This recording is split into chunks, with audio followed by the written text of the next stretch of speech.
दिल्ली में कोरोना के मामले काफी तेजी से बढ़े हैं और इस सब के बीच एक बार फिर नए दिशा निर्देश सख्ती से लागू किए जा रहे हैं। कई सवाल उठ रहे हैं कि क्या ये पूरा सत्र बच्चों का स्कूल जाए बगैर गुजर जाएगा।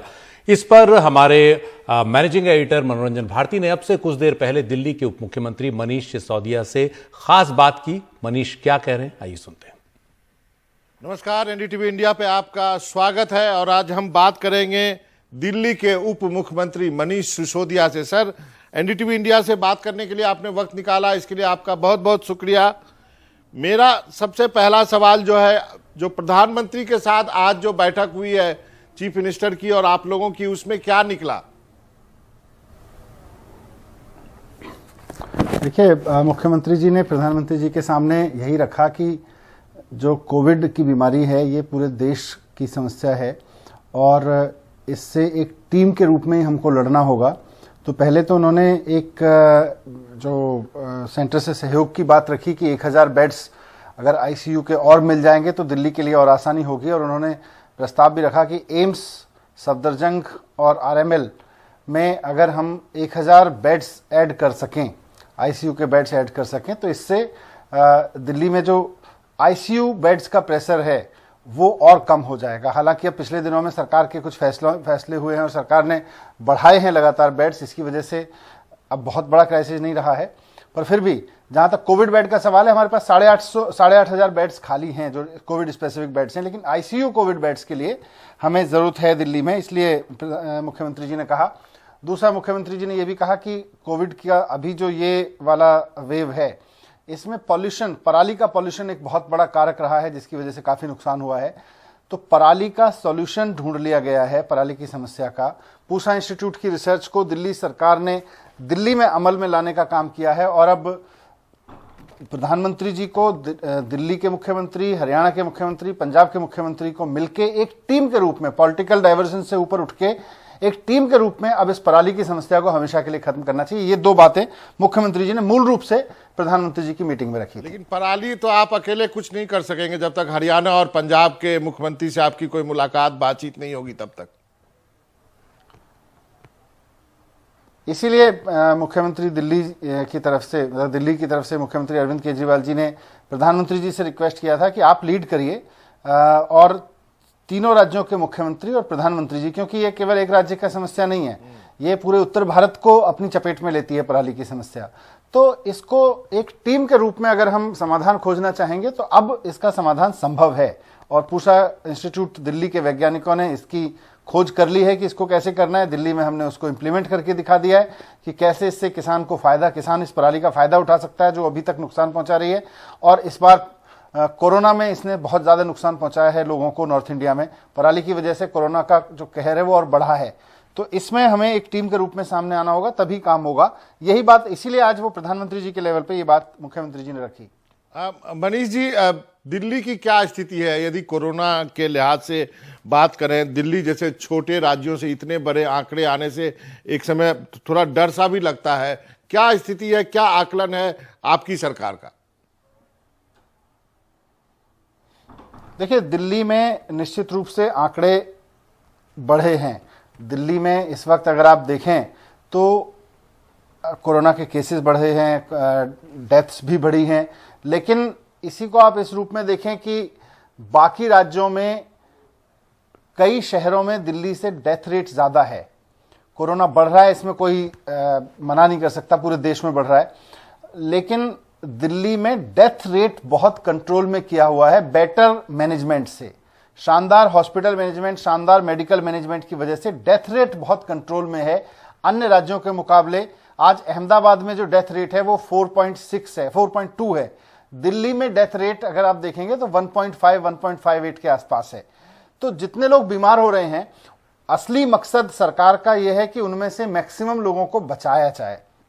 यहां दिल्ली में बहुत बड़ी कामयाबी है, 1.5 डेथ रेट है। अहमदाबाद में इस वक्त देश में सबसे ज्यादा खतरनाक स्थिति है, जहां 4.2 तक पहुंच गया है डेथ रेट। मनीष जी, ज्यादा चिंता की बात। लेकिन मनीष जी, दिल्ली के बाजार की तस्वीरें आप देखिए, कोई भी बाजार का नाम मैं ले लूं, इतनी भीड़ है। आपने 2 बाजार बंद किए, लेकिन पता नहीं किस दबाव में आके फिर उसको भी खोल दिया, तो वहां पे कैसे एहतियात बरतने के लिए कितनी सख्ती कर रहे हैं? नहीं, एहतियात बरतने के लिए सख्ती हो रही है, लोगों से अपील भी की जा रही है, लोगों के ऊपर सख्ती भी की जा रही है। जो आपने कदम बताए वो अभी हमने भारत सरकार को लिखा है कि आवश्यकता पड़ने पर अगर कहीं किसी मार्केट में स्थिति बनती है और वहां रेगुलेट नहीं हो पाती है भीड़ और वहां पे केसेस भी बढ़ते हैं, तो उसको हम उस पे एक्शन ले सकें, उस मार्केट पे उसकी परमिशन दें। तो अभी भारत सरकार की ओर से उसकी मंजूरी नहीं आई है। मार्केट में भीड़ है, पर जैसा मैंने कहा कि यहाँ पब्लिक कोऑपरेशन बहुत इंपॉर्टेंट है। मास्क पहने, सोशल डिस्टेंसिंग बना के रखें और अपना खुद का ध्यान रखें।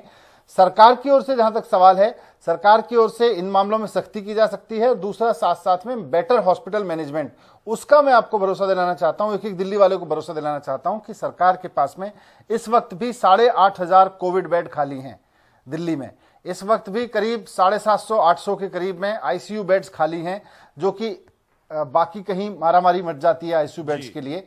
तो इसको लेके निश्चिंत रहें। होम आइसोलेशन में 25,000 लोग अभी इस वक्त अपना इलाज करा रहे हैं। तो अगर कोई दिक्कत नहीं है तो घर पे रहें, दिक्कत है तो आपके लिए आईसीयू बेड्स और hospital, normal hospital beds available हैं। ये मैं भरोसा दिला सकता हूं दिल्ली को। सर, त्योहार खत्म हो गए हैं, अब आपको अंदाजा होगा कि आपको एक और तैयारी करनी होगी, क्योंकि त्योहार के बाद जो है लोग आएंगे और उसके बाद फिर भीड़ और बढ़ेगी। मतलब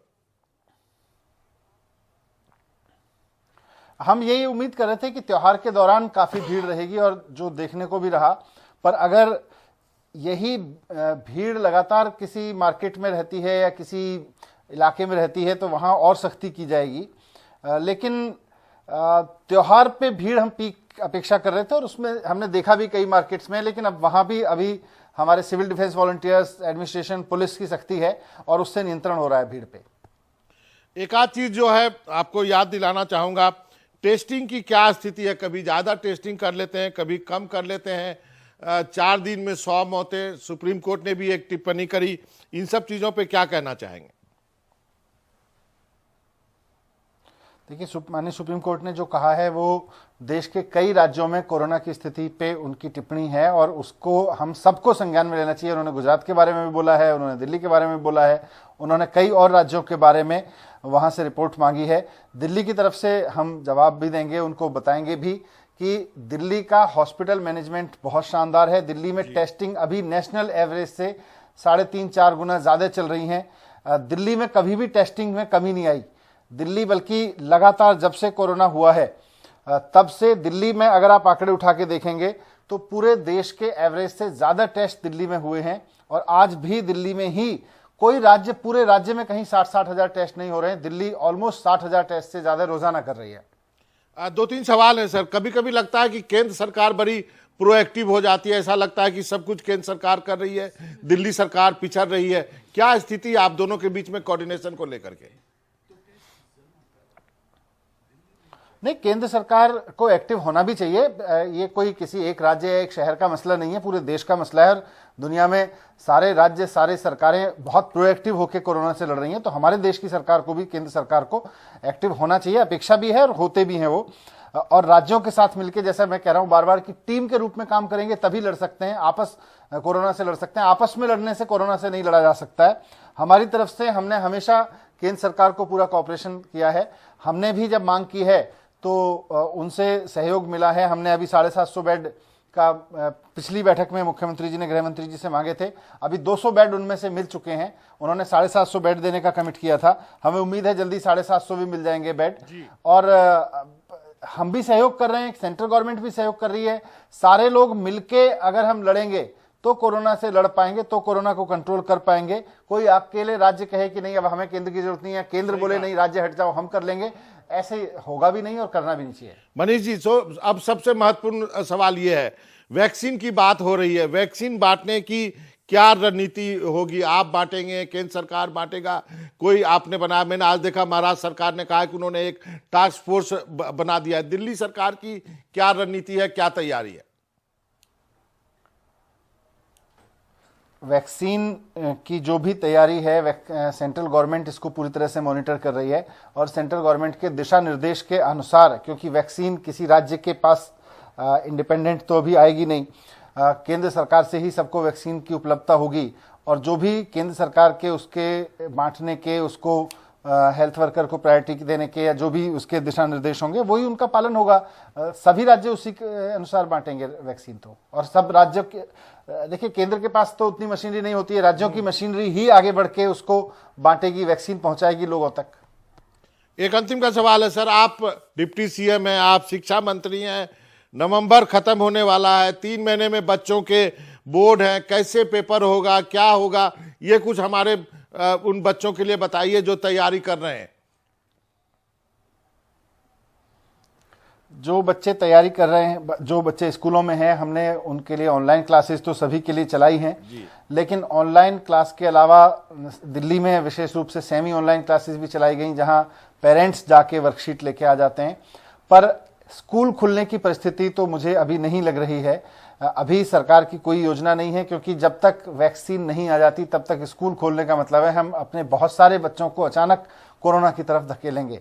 वो ना मैं चाहूंगा, ना आप चाहेंगे, ना हमारा टीवी देख रहे लोग चाहेंगे, ये इंटरव्यू देख रहे लोग, कि हम अपने बच्चों को ये जानते हुए भी कि वहां कोरोना हो सकता है, हम स्कूल में शायद नहीं भेजना चाहेंगे।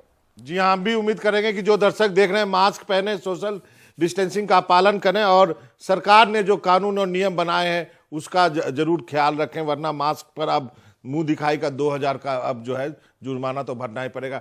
मनीष जी, आपका बहुत बहुत शुक्रिया, आपने वक्त निकाला एनडीटीवी से बातचीत करने के लिए। Thank you sir. बहुत बहुत शुक्रिया।